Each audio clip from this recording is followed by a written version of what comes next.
Shalom Lekulan, tudo bem? Shalom. Vamos continuar o nosso Daf Yomi, Yud Gimel 13, Amud Aleph, Amud Bet, primeiro lado e segundo lado da página. A gente parou no Daf passado, a gente falou sobre... Na página passada a gente falou muitas coisas, dentre elas a questão se a mitzvah deveria... da menção do Egito deveria ser feita à noite, e com isso o terceiro parágrafo do Shema. E também começaram a falar sobre a questão se a gente iria recitar o êxodo do Egito. Consecutivamente, o terceiro parágrafo do Shema Israel, no Olam Rabá, porque foi dito por Irmiyahu, Jeremias, que já não seria lembrado mais das coisas passadas. E que seria então a saída do Egito. Então, Guemará vai trazer sobre essa questão. Se nos dias do Mashiach seria dito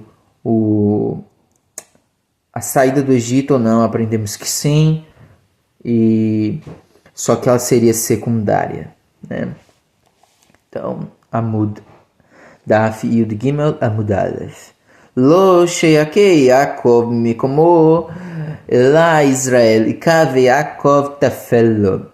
Então, a Guemará vai trazer um veredito que, assim como teve a mudança de Yaakov para Israel, não significa que o nome de Yaakov foi extirpado de seu lugar, mas que a partir dessa mudança, o nome Israel passa a ser o nome principal e Yaakov passa a ser secundário. Assim também, a Guemará conclui que o êxodo do Egito é secundário e nos dias do Mashiach. Então será lembrado. Vehen huome al tzkeru rishonot vekadmoniot al titbonanu. E assim foi dito: não vos lembreis das coisas passadas, nem considerareis as antigas. Eis que faço uma coisa nova, agora florescerá. Yeshayahu 43, 18, 19. Então, não vos lembrei das coisas passadas, refere-se à subserviência aos reinados estrangeiros que Israel tem passado e com esse exílio de Edom, que terá ao fim nesse exílio que é de Edom, né? Que terá fim nos dias do Mashiach. Então, a subserviência aos reinos estrangeiros, o Mashiach trará um fim. E o Pasuk, quando diz, nem considerareis as coisas antigas, refere-se à saída do Egito. Nem considerareis as coisas antigas, refere-se à saída do Egito. Eis que faço uma coisa nova, agora florescerá. E ensinará Yosef. Esse Pasuk, quando diz, eis que faço uma nova coisa, agora florescerá, trata-se da guerra de Gog e Magog, entre Gog e Magog. Mashal lema hadavar dome. Podemos citar um exemplo que se assemelha muito a essa citação. Né? Uma parábola sobre isso. Um homem andava em seu caminho, quando deparou-se com um lobo e salvou de suas garras, então este seguia seu caminho e contava a todos o relato de como se salvou do lobo. Deparou-se então com um leão e salvou-se dele. Então seguiu seu caminho, relatando o ocorrido com o leão. E deparou-se com uma serpente e salvou-se dela. Esqueceu-se do ocorrido com os outros dois animais selvagens e passou a relatar o caso da serpente. Enquanto seguia seu caminho, o mesmo ocorre com o povo de Israel. As últimas recentes adversidades o fazem olvidar as primeiras. Avraham hu Avraham. Batechilá nasa avlaran. Ulevasof nasa avlechon. Avram, que é Avraham. Então existe um pasuk que diz Avram, que é Avraham. Divrei Hayamim 1, Aleph, capítulo 1, versículo 27. Diz isso. Avram, que é Avraham. No princípio, o patriarca era proeminente pai em sua terra natal, Harã. Por isto foi chamado de Avram. Av de Harã, e por fim se tornou pai de todo mundo. Pois ao mudar o nome de patriarca, o Eterno o abençoa e diz: e será teu nome Abraham, porque pai de multidão de nações te fiz. Então Guimarães traz esse exemplo. Olha, Avram era assim, agora ele virou assim. E com isso ele já não é mais lembrado de Avram, mas sim Abraham. Sarai, que é Sara, no princípio era Sarai, né? O mesmo que Sarati, minha princesa, né? De acordo com Bash. Pois era a princesa de sua nação. E por fim tornou-se princesa, ou seja, Sara, de todo o mundo. Quando Abraham tem seu nome alterado, o Eterno lhe diz: e não se chamará Abraham teu nome. Perdão, e não se chamará o teu nome Avram, e será teu nome Abraham, porque pai de multidão de nações te fiz. E Barcapara e Rabi Eliezer vão ter uma discussão a partir desse passuca. Um machloket. Tanei Barcapara kol hakore le Avraham. Avram. Ove base shenema. Ensina Barcapara. Todo aquele que chama Avraham de Avram está transgredindo um mandamento positivo. O que é um mandamento positivo? De faz. Como está escrito, e será teu nome Avraham, não Avram. Ou seja, um preceito positivo chamar o patriarca de Avraham.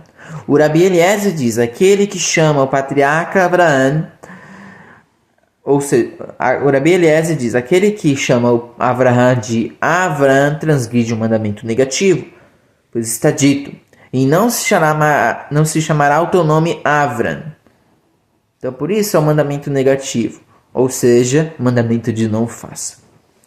Portanto, trata-se também de evitar uma proibição, e não somente de cumprir um mandamento positivo.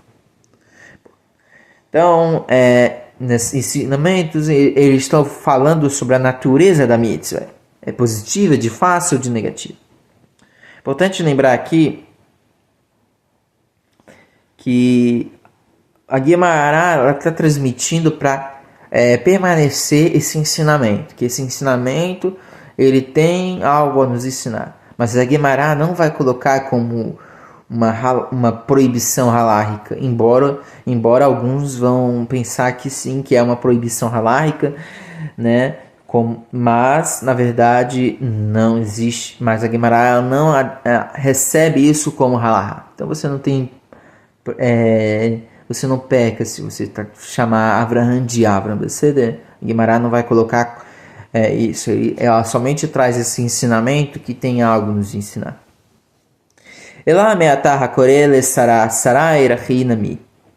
Então, a partir disso, podemos dizer que aquele que chama Sara de Sarai também está praticando uma transgressão, pois o caso de Sara se assemelha ao de Avraham. Então, Guimarães vai trazer esse ensinamento, vai começar a questionar, olha, tá bom, ok, Avraham, de acordo com Barcapara e Rabi Eliezer, seria a transgressão. Mas e Sara? Se eu chamar ela de Sarai, eu teria transgredido? Pois o caso de Sara se assemelha ao de Avraham. Lá no caso de Sara, o Santíssimo Bendito seja disse somente a Avraham. Então a Guimarães vai trazer a explicação que, na verdade, embora teve a mudança do nome de Sarai, mas ele falou somente a Avraham, como está escrito. E disse Deus a Avraham: a Sarai, tua mulher, não chamará seu nome Sarai, porque Sara é o seu nome. Bereshit 17:15. Ou seja, o preceito de chamá-la de Sara e não de Sarai foi dado somente a Avraham e não a todos.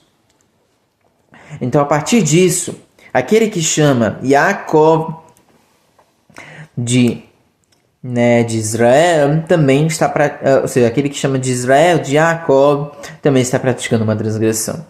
Como aquele que chama Avraham de Avram, pergunta Guimarães. Então, Guimarães vai trazer isso. Esse ensinamento. Olha, ok, Sarai sabemos que não é transgressão. Mas, e em questão de Yaakov? Se eu chamar ele de Yaakov, estaria transgredindo, como no caso de Abraão, que já não é mais Avram e sim Abraão, que de acordo com a opinião de Bar Kapara e Rabi Eliezer seria transgressão.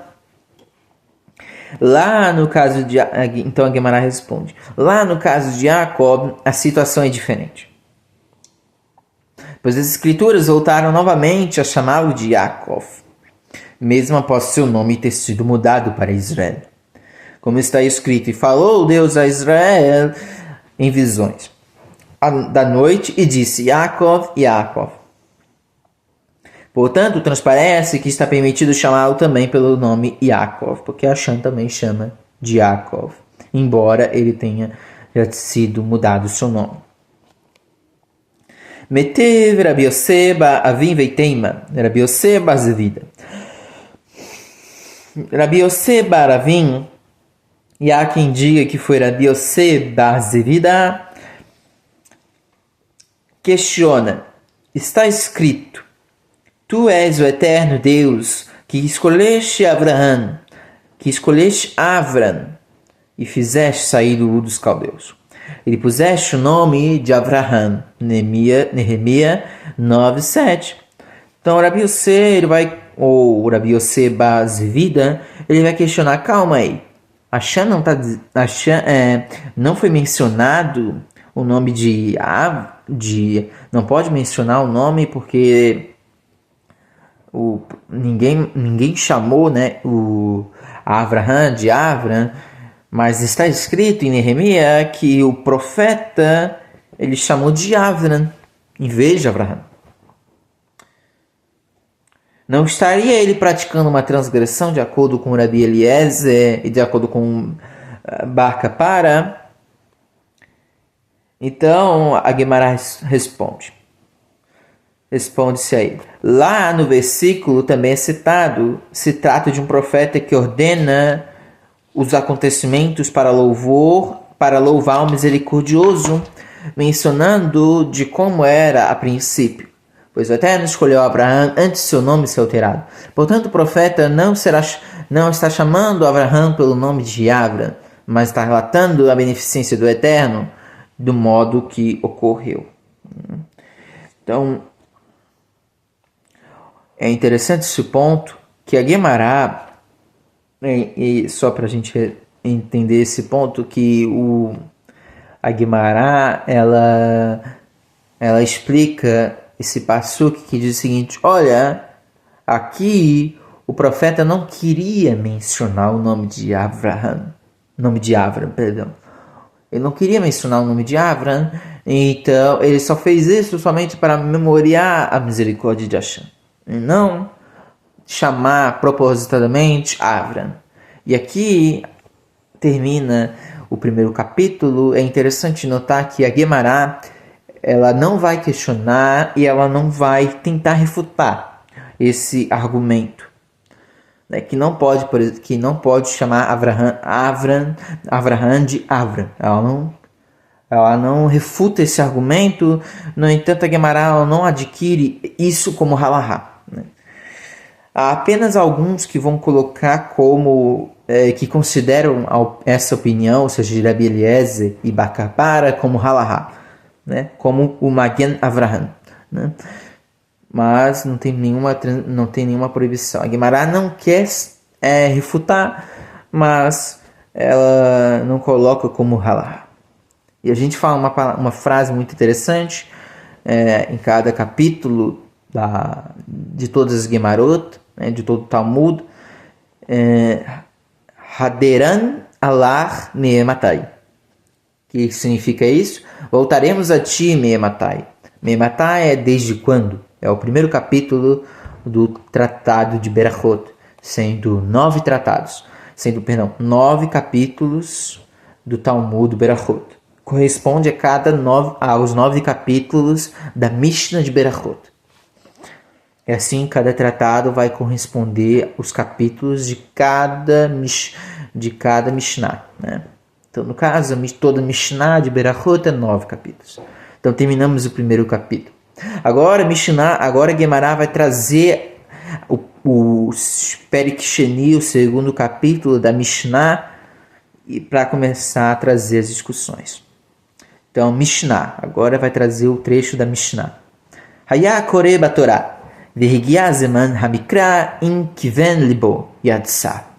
Uma pessoa estava lendo os textos do Shema, da Torá, e chegou a hora de recitar o Shema. Se direcionou o seu coração com intenção, saiu de sua obrigação. Ou seja, cumpriu a mitzvah.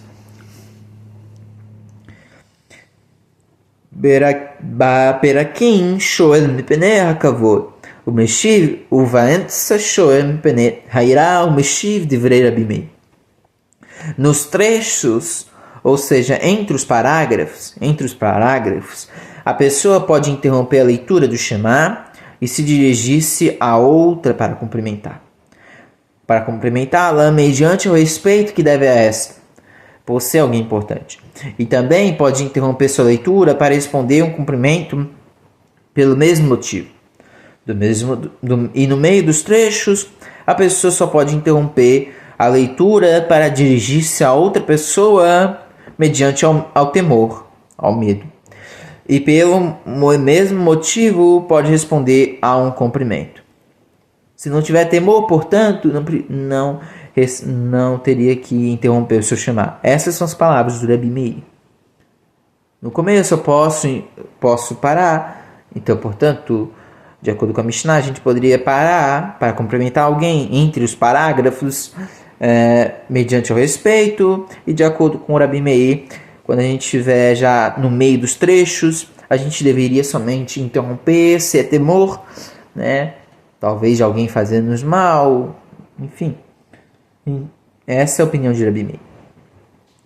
E se não for por temor, então você pode recitar o Shema, continuando a recitar o Shema. Essa é a opinião do Rabi Meir.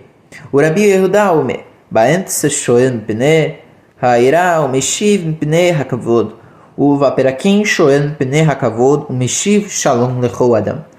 Rabi Yehuda diz: no meio dos trechos é permitido cumprimentar mediante ao temor e responder mediante ao respeito.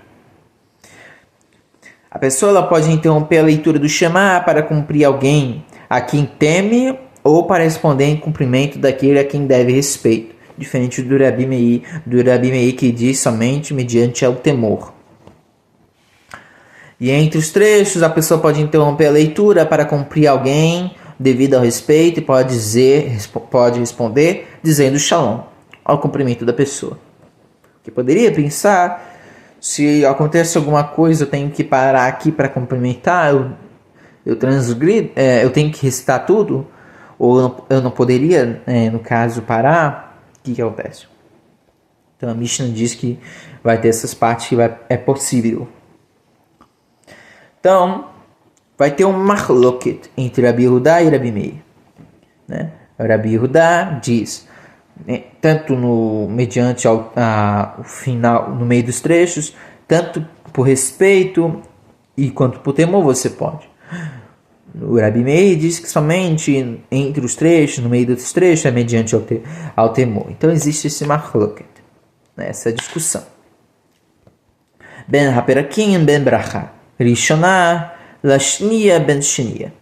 Estas passagens são consideradas, ainda diz a Mishnah, estas passagens são consideradas entre os trechos, entre a primeira e a segunda bênção que antecede a leitura dos parágrafos do Shema, entre a segunda brahá e o primeiro parágrafo, que tem o início com a palavra Shema, entre o parágrafo que começa o Shema e que tem início com as palavras V'haya Shamoa, entre V'haya Shamoa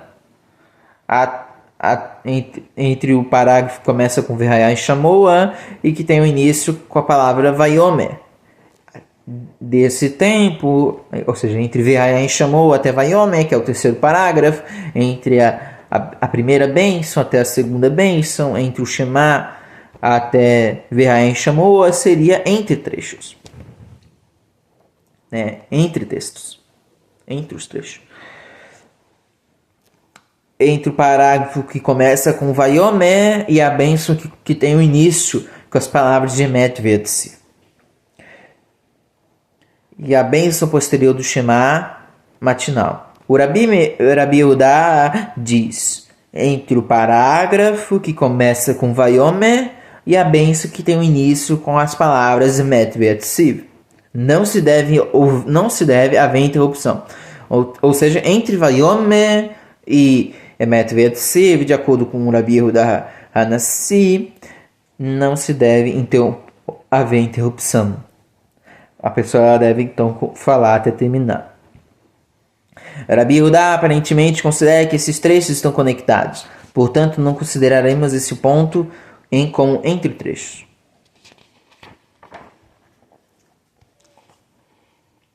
Amar Rabi Yehoshua ben Kocha lama kadma parashat Shema Livi Hayayin Shamoa. Disse Rabi Yehoshua ben Kocha, porque a leitura do porção do texto que tem início com Shema antecede a de que começa com Verhayayin Shamoa. Ou seja, por que o primeiro parágrafo é o primeiro parágrafo? Por que Verhayayin Shamoa não pode ser o primeiro parágrafo? Para que o indivíduo receba sobre si primeiramente o jugo da majestade celestial.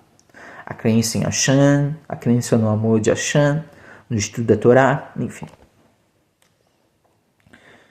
Que é a base para o jugo dos preceitos. O início do Shema contém o reconhecimento de que Deus é único. Errado, né? Verhayayin Shamoa levayomer. Verhayayin Shamoa. E por que o parágrafo que tem o início com as palavras Verhayayin Shamoa antecede o que começa por Vayomer? Então, por que Verhayayin Shamoa é o segundo parágrafo? Por que Vayomer não é o segundo parágrafo? E Verhayayin Shamoa seria o terceiro parágrafo? Porque Verhayayin Shamoa fala é pertinente tanto durante o dia quanto durante a noite. Enquanto Vayomer trata de um assunto que somente vigora somente o dia. O Rashi ainda vai falar que é por causa das mitzvot em geral, faz alusão ao estudo da Torá. Pois essa deve ser praticada durante todo o dia. Isso é a opinião isso é o comentário do Rashi sobre isso. Então, Verhayayin Shamoa são tanto de dia e quanto de noite. Vayomer é só de noite. E o parágrafo que começa com Vayomer, como já vimos anteriormente, trata da mitzvah do tzitzit, que vigora somente durante o dia, pois está escrito e as verão. Então, Vayomer é o terceiro parágrafo, porque somente é de dia e não de noite. Embora tenha a questão do êxodo do Egito, mas o que é principal em Vayomer é a questão do tzitzit. Então, até aqui vai nossa Torá oral, até aqui vai a Mishnah. Guimará, então, vai comentar essa Mishnah. Shema mina mitzvot tzerichot kavanah, mai kiven libo, likrot. Daqui aprendemos, as mitzvot requerem intenção. Daqui aprendemos que as mitzvot requerem intenção. Ou seja, para que uma pessoa cumpra um preceito, deve ter intenção de fazê-lo. Essa discussão a respeito das mitzvot podem ou não ser cumpridas, mesmo que não haja intenção, é abordada diversas vezes no Talmud. E os sábios não encontraram uma solução para esta questão. Então, a Guimará vai continuar. Então, a Guimará transparece as palavras da Mishnah, e aparentemente não houve quem discordasse que as mitzvot requerem intenção. Essa prova de que as mitzvot requerem intenção é rejeitada. Ou seja, esse trecho ali, que a pessoa que lê com intenção, ela é rejeitada. Como uma prova que mitzvot requerem intenção. Então, ela diz: o que significa, então, se direcionou o seu coração? né? Como diz a Mishnah, se direcionou uma pessoa estava lendo o texto do Shema, a Torá, e chegou a hora de estar o Shema, se direcionou seu coração com a intenção, saiu de sua obrigação. Então, o que significa se direcionou o seu coração? A Guimarães então responde: se teve a intenção de ler, ou seja, a Mishnah não afirma que a pessoa deve ter a intenção de cumprir o preceito, mas que a pessoa teve a intenção de ler o texto. E questionam: intenção de ler o texto? O que é intenção do coração de ler o texto? Como assim? Eis que ele estava lendo. Como é possível que uma pessoa leia um texto sem ter intenção de ler? O Marav faz essa pergunta. Ok, que essa a Mishnah está dizendo o seguinte: ele está lendo aqui o texto da Torá, chegou na parte do Shema. Se ele leu com intenção, ele cumpriu a obrigação. Mas calma aí, você vai ler um texto que você não tem intenção? Eis que ele está lendo. Como é possível que uma pessoa leia um texto sem ter intenção de ler? Então, da mesma forma, Guimarães vai responder: a Mishnah se refere ao caso de que uma pessoa está lendo um texto na Torá com a intenção de revisar e verificar se existem erros no manuscrito para consertá-lo. Ou seja, a Mishnah não nos ensina que mitzvot precisam de intenção. Então, de acordo com esse passuca da Mishnah, essa Mishnah não responde que mitzvot requerem intenção. E sim, a Mishnah está se referindo a um outro caso, que é uma pessoa que está lendo o texto na Torá com a intenção de revisar e verificar se existem erros no manuscrito para consertá-lo. Daí, Baruch Hashem, Tanu Rabanan Kiryat Shema, Kirtav Divrei Rabi Vrachamim Omrim, Bechol Lashon Mai Tamad Rabi. Então é interessante que agora a Guimarães vai trazer sobre a leitura do Shema. Ensinam os sábios em uma baraita: a leitura do Shema deve ser proferida de modo como ele está escrito, ou seja, em hebraico. Aqui a Guimarães parou o debate, o machloket, de que para você cumprir uma mitzvah você precisa ter intenção. Logicamente, é bem claro que mitzvot precisam de intenção, só que não acham uma prova forte o suficiente, né, para defender isso, embora é sabido que mitzvot requerem intenção. E assim é halahá. Então, Guimarães agora vai não conseguindo achar uma prova, uma base dessa Mishnah que mitzvot requerem intenção, trazem um outro debate. Interessante que Guimarães não vai é aqui e acabou. Ela simplesmente não achamos aqui a prova. Segue o debate. Ensina os sábios em uma baraita: a leitura do Shema deve ser proferida de modo como ela está escrito, ou seja, em hebraico, com as palavras da Torá. Essas são as palavras do Rabi. Ou seja, o Rabi aqui, esse termo aqui, Rabi, está se referindo ao Rabi Hudá Hanassi. Então, de acordo com o Rabi Hudá Hanassi, a mitzvah do Kiryat Shema deveria somente ser lida em hebraico, né? E os sábios dizem: o Shema pode ser recitado em todo e qualquer idioma. E é assim a halahá, BCD. Quando você tem um termo rachamim, sábios, plural, e uma opinião singular, a halahá está com a maioria, como a gente aprendeu no primeiro capítulo de Mematai. A gente agora está no segundo capítulo, chamado de Hayakoré, que é o texto que começa com a Mishnah, Hayakoré Batorá, que foi lido aqui. Então a gente está no segundo capítulo. Então no primeiro capítulo da Mishnah, né, primeiro capítulo da Guimarães, Mematai, a gente aprendeu isso, né?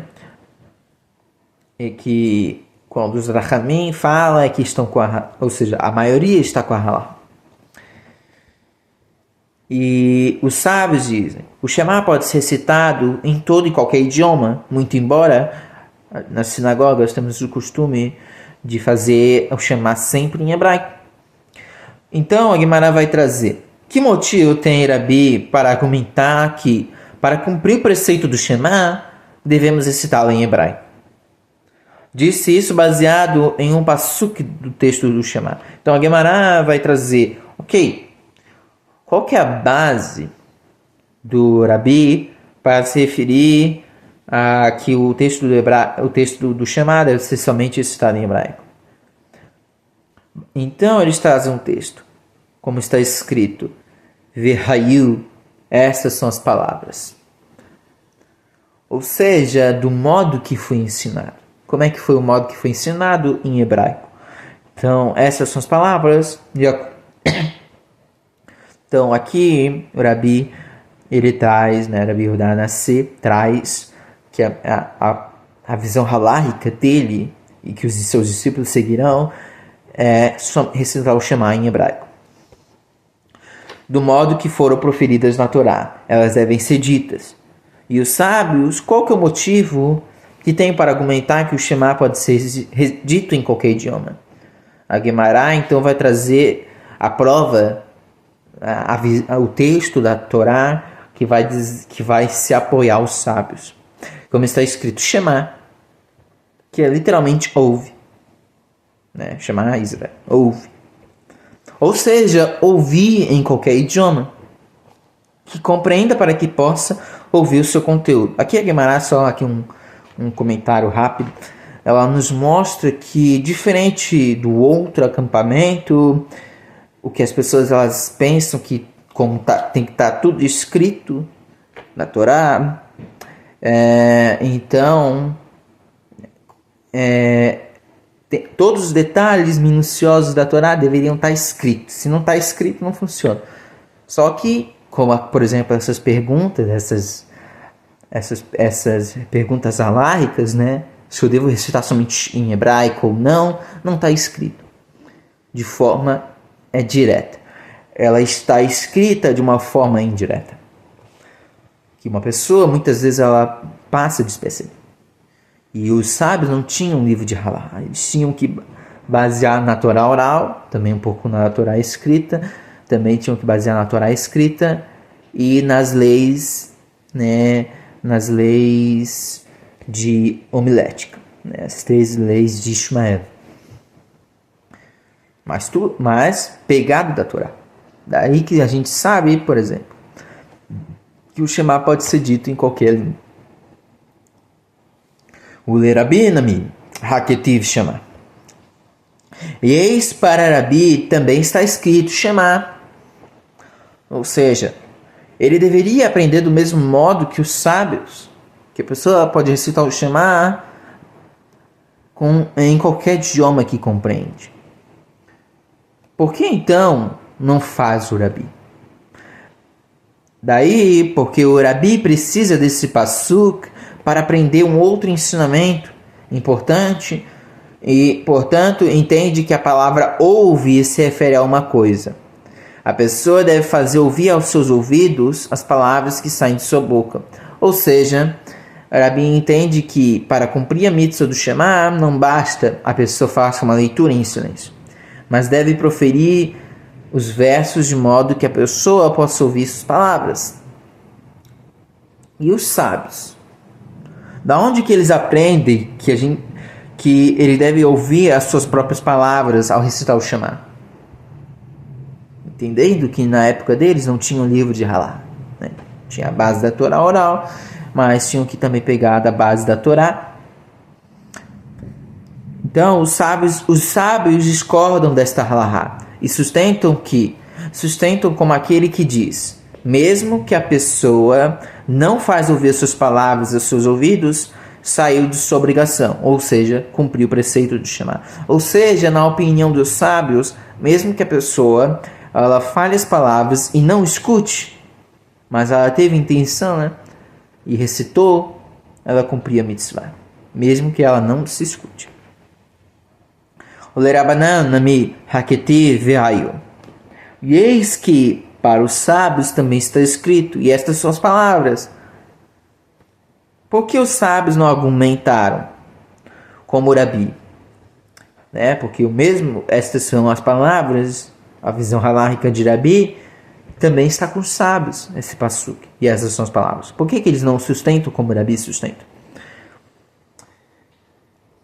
Os sábios precisam deste versículo, diferente do que o Rabi fala, que deve ser citado em hebraico. Os sábios aprendem desse versículo, e estarão as palavras, para aprender outra halahá. E, portanto, entendem que o passuk se refere a outra coisa. Não se deve recitar em ordem inversa. Ou seja, os sábios aprendem o passuk e estarão que os versos do Shema devem ser proferidos do modo como foram ordenados. E se a pessoa inverteu a ordem ao recitar, não cumpriu a mitzvah. Ela tem que fazer de acordo com o que diz a ordem do Shema. Shema, V'hain Shamoa, daí V'hain Shamoa, Vayomer, enfim.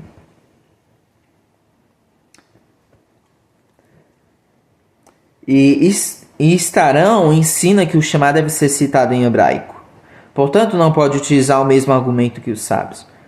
Esta conclusão, para eles, sai da expressão palavras, pois está escrito as palavras. O texto poderia dizer simplesmente palavras, mas diz as palavras, de modo a enfatizar que devem ser estas palavras necessariamente nesta ordem. Então, estarão está se referindo à ordem. Palavras está se referindo que, na verdade, ela poderia usar palavras, pois certamente não utilizam este passuk para aprender que há necessidade de proferir as palavras na ordem, posto que já concluíram que assim deve ser feito a partir do passuk, e estarão. Tem que ser seguido a ordem de acordo com o que diz o passuk, e estarão.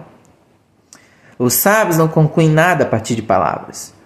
Palavras, pois aparentemente consideram que não é incomum dizer as palavras no lugar de palavras. Então, perdão aqui. Eles só usam esse passuk e estarão para se referir às ordens, né? Outras, por exemplo, ouve, né? De acordo com isso, está se referindo, de acordo com o Rahamim, ouve, para os sábios, está se referindo a qualquer idioma. E estarão, de acordo com a visão dos sábios, para não seguir, para seguir a ordem. E palavras, como é um termo muito genérico, muito comum, não conclui nenhuma lei sobre isso, né? Essa discussão entre Rav e os sábios nos remete a uma outra questão. Esse marloket demonstra um outro marloket. A leitura da Torá em geral pode ser feita em qualquer idioma ou somente em hebraico? Então, Guimarães traz um assunto muito interessante. A leitura da Torá em geral pode ser feita em qualquer idioma ou somente em hebraico? Então, como é que é esse princípio? Lemeira desavar Rabi dechol haTorá kula dechol lashon neira tei salka. A partir disso, podemos dizer que Rabi entende que todos os trechos da Torá podem ser ditos em qualquer idioma? Somos obrigados a concluir deste modo, pois nos ocorre que Rabi sustentava que a Torá somente pode ser citada em Lashon Kodesh, língua sagrada. Porque, na opinião de Rabi, o misericordioso escreveu em sua Torá e estarão as palavras estas? Podemos deduzir que Rabi sustenta que os demais trechos podem ser citados em qualquer idioma. Pois se Rabi utiliza o passuk e estarão estas palavras para concluir que o Shema deve ser citado em hebraico, significa que não fora por este passuk, o Shema poderia ser citado em qualquer idioma. Então, Rahamim traz esse questionamento. Olha, o Rabi sustenta que a leitura do Shema, a leitura da Torá, pode ser feita em qualquer idioma, de acordo com esse, porque a mesma prova de Rabi, né, que para ouvir as próprias palavras, né, a pessoa deve recitar o Shema do mesmo modo que possa ouvir as próprias palavras. Perdão. O Shema não pode ser citado em ordem invertida, mas pode ser dito como como essas palavras e nesta ordem, ou seja, tanto em hebraico. Então, se ele entende de acordo com essas palavras que deve ser citada em hebraico, mas ele também não usa a mesma base para também se referir, e estarão estas palavras para se referir que a Torá pode ser lida em qualquer idioma? Se sim, então o Shema ele pode ser também dito em qualquer idioma. Se o Rabi entendesse que todos os trechos da Torá somente podem ser recitados em hebraico, não haveria necessidade desse pasuk, pois os parágrafos do Shema simplesmente não estariam seguindo a regra que se aplicam todos os trechos da Torá. Então a Guimará ela rejeita essa dedução. O fato de que o Rabi utiliza um pasuk para provar que o Shema deve ser lido em hebraico não significa que ele pense que o Shema é uma exceção e os outros trechos podem ser lidos em qualquer idioma. Mas ele precisa da prova contida no pasuk, pois está escrito Shema Israel. Ou seja, pode ser que Rabi sustente que todos os trechos da Torá devem ser citados em hebraico. Mas como sobre o Shema está escrito ouve Israel, Shema Israel, poderíamos deduzir que o Shema, ao contrário dos demais, pode ser citado em qualquer idioma, conforme a inferência feita pelos sábios. Por este motivo, o Rabi precisa do passuque que estarão essas palavras, para sustentar seu argumento. Assim sendo, não podemos chegar a nenhuma conclusão a respeito da opinião de Rabi em relação aos idiomas que podem ser aplicados na recitação dos demais trechos da Torá. Ou seja, quando ele usa uma base para se referir, e essas são as palavras, para se referir à leitura da Torá pode ser lida em qualquer idioma, isso não inclui também, por exemplo, o Shema. Quem sabe ele está usando outra base para se referir que o Shema deve ser feito somente em hebraico. Lemeirá de Savir Abanan. Do mesmo modo, podemos dizer que os sábios entendem que todos os trechos da Torá somente podem ser citados na língua sagrada, hebraico. A Guimará traz essa pergunta. Então, talvez todos os trechos da Torá podem ser lidos somente em língua sagrada? Pois se nos ocorre que os sábios aceitam os trechos da Torá, podem ser ditos em qualquer idioma, por que o misericordioso escreveu Shema, ou seja, ouve, em sua Torá? Pois os sábios sustentam que o pasuk Shema indica que o Shema deve ser lido em qualquer idioma. De modo que podemos concluir que os outros trechos somente podem ser ditos em hebraico. Se todos os trechos podem ser lidos em qualquer idioma, para que precisamos da interpretação dos sábios a respeito do pasuk Shema? Se é assim, então por que precisamos dessa interpretação de que, de acordo com a palavra Shema, a gente poderia ler em língua a Torá? Eles precisam deste pasuk, pois sobre o Shema está dito, e estarão as palavras estas. Os sábios precisam utilizar esse pasuk, pois a partir do argumento do Rabi, poderíamos dizer que o Shema é uma exceção, e que somente pode ser lido em hebraico. Mas como está dito Shema, aprendemos que pode ser dito em qualquer idioma.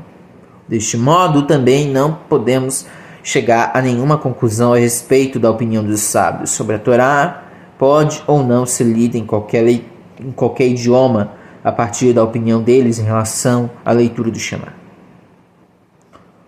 Tanur Abanan Vehayu Shelo Ikra Lemafrea.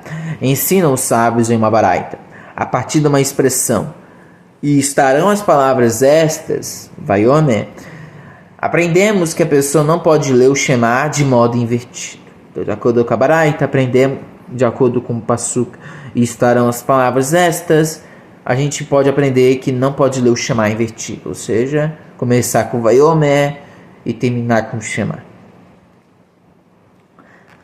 Ou Verhaen Shamoa e começar com Shema. Né? Começar com Verhaen Shamoa e depois Shema. Hadevarim Alev Verha. Está escrito, e estas palavras, está escrito as palavras estas, sobre o teu coração. Essa expressão, sobre o teu coração, significa que a pessoa deve ter o seu coração intenção de proferir o Shema, para cumprir a mitzvah. Do contrário, não há prática. Ou seja, não cumpre. Pode-se concluir que todo o primeiro parágrafo do Shema em Devarim requer intenção. Quando é recitado para que a mitzvah do Shema seja cumprida, e Yemará então está dizendo, olha, então se eu tenho que dizer sobre o teu coração, então o primeiro parágrafo, né, todo o primeiro parágrafo teria que ter intenção para cumprir a mitzvah. Nos ensina as escrituras ao dizer as palavras essas, que até aqui é necessário que haja intenção para que a mitzvah do Shema seja cumprida. E a partir desse trecho em diante, não é necessário que haja intenção.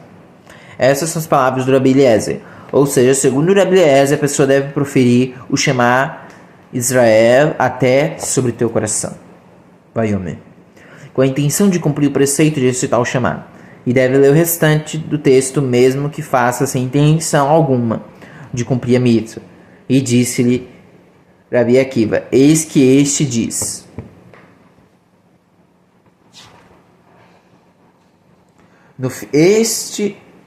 Daí Rabi Akiva diz, eis que este diz. No final da página anterior, Rabi Eliezer argumentou que a expressão, as palavras extra determinam o limite entre os trechos que requer intenção. E o texto não mais requer intenção. Rabi Akiva discorda dessa opinião.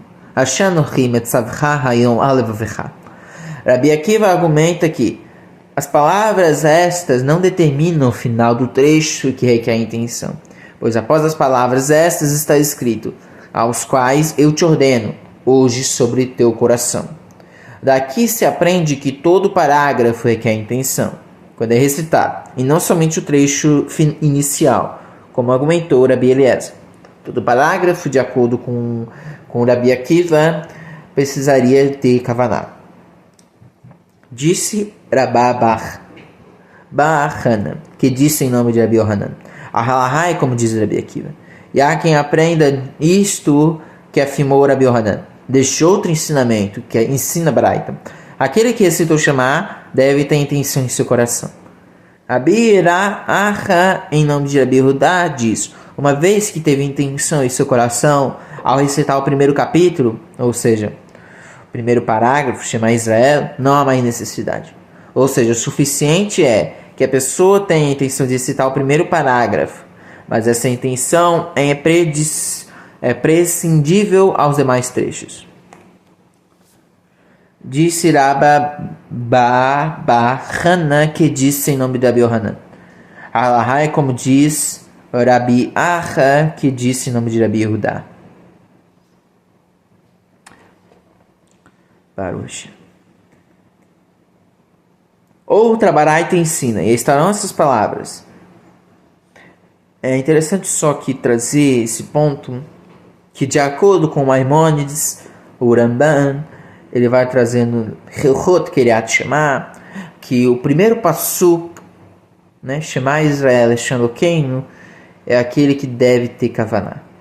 Ele diz que mesmo se você fizer os 3 parágrafos, mesmo se você disser os 3 parágrafos sem intenção, mas você recitou o Shema, o primeiro passuk, o primeiro passuk, Shema Israel Elokeinu Hashem Echad, com intenção, você cumpriu a mitzvah. E, ao contrário, se você recitar os 3 parágrafos com intenção, mas você não recitou o primeiro parágrafo, a primeira frase, Shema Israel Elokeinu Hashem Echad, né? Você não cumpriu a mitzvah, embora você tenha recitado os 3 parágrafos. Daqui transparece a opinião de Maimônides, que o primeiro passuk é que cumpre a mitzvah. Shema Israel Elokeinu Hashem Echad. Outra baraita ensina, e estarão as palavras estas. Significa que não devemos ler o Shema em ordem invertida. Sobre o teu coração, Rabi Zutra diz, até aqui o primeiro parágrafo Shema temos... Então Rabi Zutra diz, até aqui no primeiro parágrafo do Shema temos o preceito da intenção. E a partir daqui em diante, a partir do segundo parágrafo, temos somente o preceito da leitura. Rabi Yoshia entende justamente o contrário e diz, até este ponto temos o preceito da leitura, Deste ponto em diante, vale o preceito da intenção. A Gemara, então, ela vai esclarecer as palavras da Baraita que diz: Mas Shanamika vai mitzvat kriya dirtiv ledaber ban. Que diferença há para que possamos concluir que deste ponto em diante vale o preceito da intenção? Se isto tem como base do que está escrito no segundo parágrafo do Shema para dizer estes, eis que aqui no primeiro parágrafo do Shema também está escrito e direis estes. Ou seja, Rabi Zutra conclui que no segundo parágrafo vigora a mitzvah da leitura, deve assumir também que no primeiro parágrafo vale o preceito da leitura. Portanto, somos obrigados a concluir que assim disse Rabi Zutra. Até aqui, no primeiro parágrafo do Shema, temos o preceito da intenção e da leitura. Daqui em diante, a partir do segundo parágrafo, temos o preceito da leitura sem o preceito da intenção. Ou seja, você cumpre a mitzvah da leitura, mas não da intenção. O Maishana, Adkan Mitzvot Kavanah, o Kriya. E que diferença há para que possamos concluir que até aqui no primeiro parágrafo do Shema temos os preceitos da intenção e da leitura?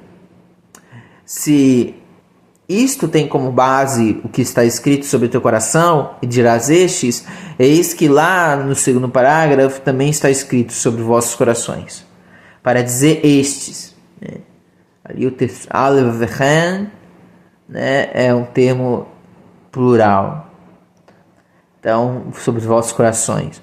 Para dizer estes, ou seja, Rabi Zutra aprendeu que vigora as mitzvot da intenção e da leitura quando se cita o primeiro parágrafo do Shema. Pois nele está escrito, sobre teu coração e dirás este. Dirá estes, deve aprender do mesmo modo que estes. As mitzvot valem na leitura no segundo parágrafo, pois neles também foi dito sobre vossos corações. Para dizer estes. A Guimarães então soluciona essa questão. Ele diz o seguinte: este versículo sobre vossos corações, no segundo parágrafo, é necessário para que ele possa aprender o ensinamento do Rabi Yitzhak, que diz: e colocarão as palavras estas. É necessário colocar a caixa do tefilim que se usa no braço em frente ao coração, uma vez que entendemos que o passuque sobre vossos corações, no segundo parágrafo Shema, trata desta halahá que se refere ao tefilim. Então, Rabi Yitzhak usa o passuque e colocaram essas palavras extras para se referir ao tefilim. Não somos obrigados a concluir que o preceito da intenção vigora na leitura deste parágrafo. Amama, Rabi Yoshia Omer, disse um sábio, o sábio ele diz, Rabi Yoshia diz, até este ponto temos o preceito da leitura. Deste ponto em diante e vale o preceito da intenção. Que diferença há para que possamos concluir que deste ponto em diante vale o preceito da intenção? Se é porque está escrito sobre vossos corações, eis que aqui no primeiro parágrafo também está escrito sobre o teu coração. Ou seja, se Rabi Yoshia argumenta que a mitzvah da intenção vale no segundo parágrafo, pois está escrito sobre vossos corações, ele deveria também sustentar que essas mitzvot é válida na leitura do primeiro parágrafo, pois está escrito sobre o teu coração. Portanto, somos obrigados a concluir que assim disse Rabi Yoshia. Até este ponto temos o preceito da leitura e da intenção. Deste ponto em diante temos o preceito da intenção, sem o preceito da leitura. E se a leitura foi feita em silêncio, a mitzvah foi válida. Assim é a visão do Rabi Yoshia. O Maishna Adkan Mitzvat Kriyat Vechavana. Que diferença há para que possamos concluir que até este ponto temos o preceito da leitura e da intenção? Se isto tem como base o que está escrito no primeiro parágrafo do Shema sobre o teu coração, E dirás estes, eis que lá no segundo parágrafo também está escrito sobre vossos corações, para dizer estes. Ou seja, Rabi Oshia aprendeu que no primeiro parágrafo temos o preceito da leitura e da intenção, com base no que está dito no parágrafo sobre o teu coração. E dirás estes, ele também deveria sustentar que estas duas mitzvot vigoram durante a leitura do segundo parágrafo, no qual está escrito sobre vossos corações, para dizer estes. Então a Guimará vai solucionar isso e diz o seguinte: este versículo, para dizer estes, escrito no segundo parágrafo do Shema, se refere à palavra da Torá. E isto é, ao estudo da Torá. E assim disse o misericordioso, nessa explicação, para dizer estes. De acordo com esse passuk, a Guimará traz o ensinamento, que ensina o misericordioso. Ensinem a Torá a seus filhos de modo que eles sejam especialistas nela. Então, de acordo com esse passuk, aprendemos que o misericordioso diz o seguinte: ensinem a Torá a seus filhos de modo que eles sejam especialistas nelas. Tanura Banan Shema Israel Hashem Elokeinu Hashem Echad. Ensina os sábios: ouve Israel, o eterno nosso Deus, o eterno.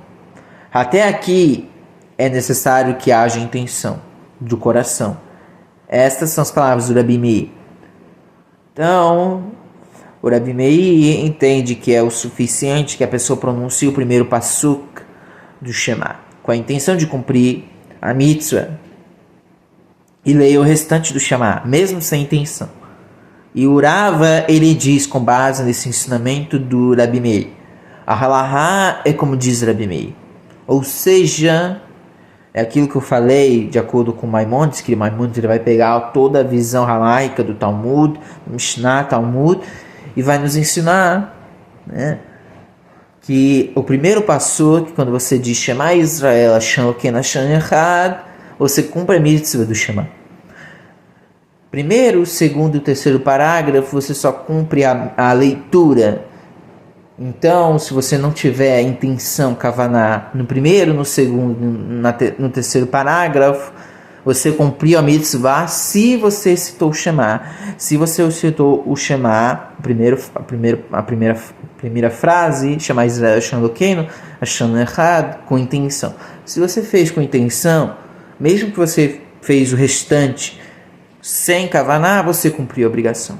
Se não, mesmo que você tenha recitado os 3 parágrafos com kavaná, mas não recitou o Shema Israel, Hashem Elokeinu, Hashem Echad, sem intenção, você não cumpriu. Mesmo que você tenha recitado todo o Shema, não essa primeira frase, mas recitou todo o Shema com intenção, mas você não fez a primeira frase, então você não cumpriu a mitzvah. Tem que fazer de novo. Tania Sumechus Omer Kol Hamaria Be'echad Marchim. Ensina a Baraita. Sumechus diz: todo aquele que prolonga a pronúncia da palavra Echad, se prolongam os dias e anos da vida. Então, de acordo com Sumechus, na Baraita diz: aquele que prolonga o Echad, ele tem seus dias e anos prolongados. Rav Ahaba Yaakov faz uma observação a respeito da pronúncia prolongada da palavra Echad. Disse Rav Ahaba Yaakov, e a pronúncia do Echad deve ser prolongada na letra Dalet, que é a última da palavra, de modo que a palavra é proferida de modo integral. Então, será a intenção da pronúncia. E disse Rav Ashi, desde que a pessoa não suprima o het. Às vezes a pessoa engole uma letra. Então, de acordo com Rav Ashi, olha, isso só funciona se ela não engoliu o het, esse R forte. Então a Guimará, com base nisso, diz: Rabi Imia costumava sentar-se diante de Rabi, ou seja, Ria Bar Abba, e via que este tinha por hábito prolongar muito a pronúncia da palavra Had. E disse-lhe: uma vez que coroaste em pensamento a Deus em cima e embaixo e nas 4 direções dos ventos, não é mais necessário prolongar a pronúncia da palavra Had. O que isso está significando? O que isso significa? É que existe uma visão halaica que você, quando falar errado, você deve pensar na forma de errado. O Eterno é um, Aleph. Reina sobre os 7 céus e a terra, Het. Sobre os 4 pontos cardeais, o Eterno está, ou seja, Dalet. Então, errado. Então, se você fizer esse pensamento, não precisa prolongar a palavra errada. Amar Natan bar Amma ukva Amar Rav Yehuda. Disse Rav Natan bar Ma ukva, que disse em nome de Rav Yehuda sobre o teu coração. Esse trecho deve ser dito parado no lugar, sobre o teu coração. Deve ser dito parado? Como pode nos ocorrer que a pessoa deve parar apenas para proferir essas poucas palavras? O que há de especial nelas? Não é deste modo que devemos agir, mas devemos dizer todo o texto do Shema até as palavras sobre o teu coração, no meio do parágrafo. Parado. No meio do parágrafo, parado. E deste ponto em diante não é necessário ficar parado, podendo então andar. Rabi Yohanan diz: toda parashá, primeiro parágrafo, deve ser dito enquanto a pessoa está parada. Rabi Yohanan segue de acordo com esse método, pois disse Rabba Bahana, que disse em nome de Rabi Yohanan. Halahá é como disse Rabi Acha em nome de Rabi Yehuda, como vimos no início dessa página. Ora, Rabba Bahana legislou em nome de Rabi Yohanan, concluindo que todo o primeiro parágrafo é que é a intenção. Do mesmo modo, aqui Rabi Yohanan sustenta que todo parágrafo deve ser lido ao estar parado. Agora, estou trazendo uma lei que não somente basta que você tenha kavaná, mas que você tenha que estar parado. E a parte que você tem que cumprir a mitzvah tem que estar parado, e a parte que você não cumpre a mitzvah do Shema, né? Você pode, ou seja, que não precisa de intenção, você pode falar lendo e andando. Tanur Abanan, Shema Israel, Hashem Lokeinu Hashem Echad. Ensina os sábios em uma baraita. Shema Israel, ouve Israel, o Eterno nosso Deus, o Eterno é um. Esta é a leitura do Shema que faz Rabi Yehuda Hanassi. E disse-lhe Rav Arabi Ria, não virá Rabi em receber sobre si o jugo da majestade do céu, ou seja, Ol Malhut Shamayim. Disse Rabi Ria Arav, ó filho de nobres, no momento que Rabi passa suas mãos sobre o seu rosto, recebe sobre si o jugo da majestade celestial. O que isso significa? É que temos o costume de, por exemplo, cobrir o rosto quando vamos recitar o Shema, né? Então, isso é importante, é só no primeiro parágrafo, né? Perdão, na primeira frase a gente cobre o rosto, né? Nas 2 primeiras frases, Shema e Baruch Shem Kevod. Ó filho de nobres, no momento em que Rabi passa suas mãos sobre o seu rosto, recebe sobre si o jugo da majestade celestial. Então, o Rashi explica que o Rav observou que o Rabi Yehuda Hanassi ensinava a Torá aos seus alunos antes do horário do Shema, e quando chegava o momento de recitar o Shema, percebeu que o Rabi não interrompia seu estudo para recitar o Shema e receber sobre si o jugo da majestade divina. Ou seja, ele não interrompia seu estudo com o Shema, né? Ou seja, ele continuava ensinando até terminar e então recitar o Shema. Então a Guimarães vai continuar. José Vegomer, o Eino José Vegomra. Rabi, depois de seus alunos, o deixavam e voltavam ao texto e terminava de citar o Shema ou não voltava para terminar. Então agora, de acordo com essa base, de acordo com esse ensinamento do Rav, que viu isso, que ele não interrompia seu estudo, então ele traz o seguinte: o Rabi, depois que seus alunos o deixavam, voltava ao texto, ou seja, o texto do Shema, e terminava de citar o Shema, ou não voltava para terminar. O que ele fazia? Voltava, recitava o Shema ou não voltava? Bar Kapara diz: ele não voltava ao texto para recitar a leitura. Rabi Shimon, filho de Rabi, diz: ele voltava ao texto e terminava de recitar o Shema. E disse-lhe Bar Kapara a Rabi Shimon, filho de Rabi: tudo se encaixa de acordo com o meu método, que sustenta que ele não volta ao texto e termina de recitar o Shema. Pois eis que Rabi sempre voltava e nos fazia ouvir alguma lei, contando algum ensinamento a respeito da saída do Egito, no horário de recitar o Shema. Bar Kapara conclui que Rabi ensinava sempre algo sobre a saída do Egito para substituir a leitura do terceiro parágrafo do Shema, que, como vimos anteriormente, mencionava este tema. Deste modo, Bar Kapara deduz que Rabi não terminava a leitura, porque ele sempre trazia um ensinamento, da saída do Egito. Mas, prossegue Bar Kapara, de acordo com seu argumento, que disse Rabi voltava ao texto para terminar de recitar o Shema. Porque ele precisava voltar sempre e ensinar uma halahá sobre a saída do Egito? Por que isso? Rabi Shimon respondeu: para mencionar a saída do Egito em seu tempo, ou seja, no horário de recitar o Shema e o parágrafo que lembra a saída do Egito. Rabi lembrava da saída do Egito simplesmente para fazê-lo, no horário dele indicado pelos sábios. Mas posteriormente, quando os alunos saíam, ele voltava ao texto e terminava de recitar o Shema. Amar Rabi Elai Beria, de Rav Shmuel bar Marta.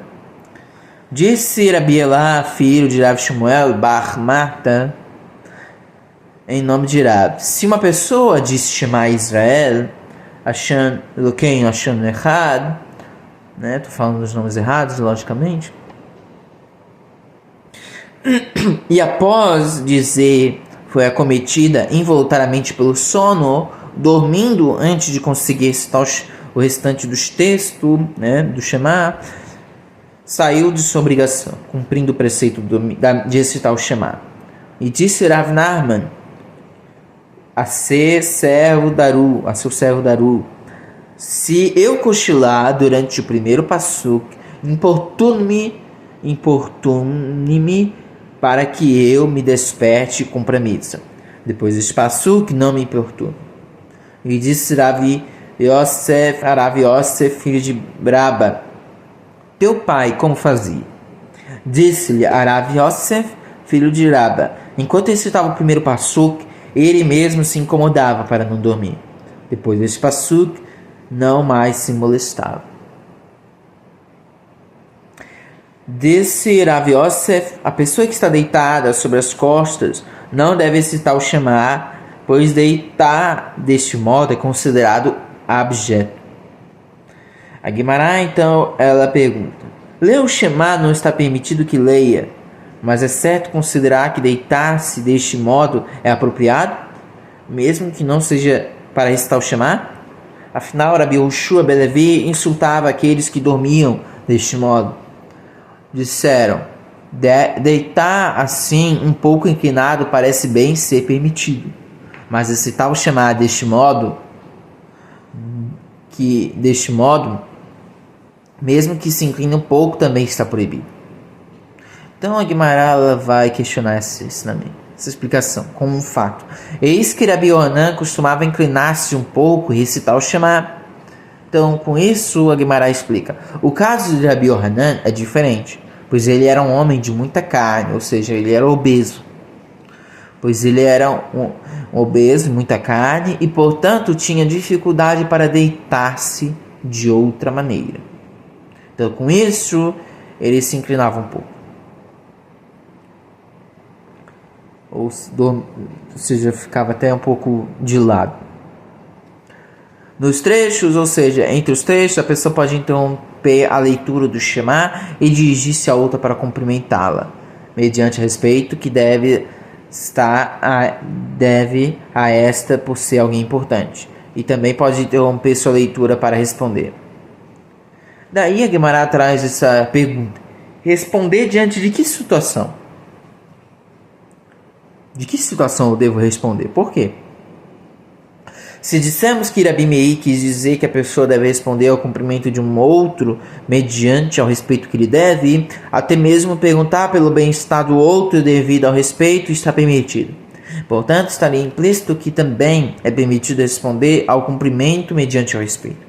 Por que ele precisou voltar e dizer que está permitido responder? Nós devemos entender, portanto, que ele quis dizer: entre os trechos, a pessoa deve cumprimentar outra mediante ao respeito.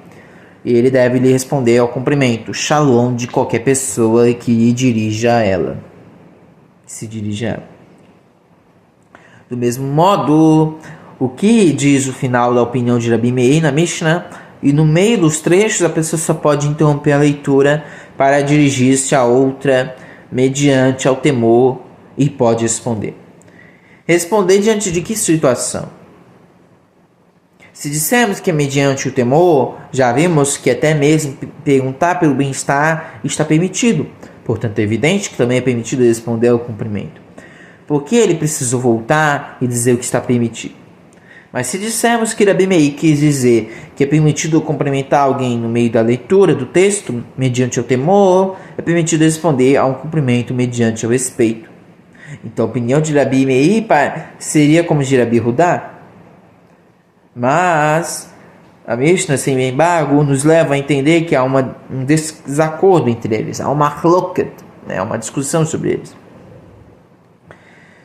Pois ensina a Mishnah, Rabi Hudá diz: no meio dos trechos é permitido cumprimentar mediante o temor e responder mediante o respeito.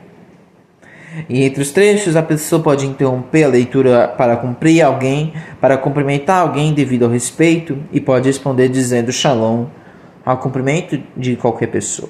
Ou seja, tem uma hloket. Aqui não eles não têm a mesma opinião.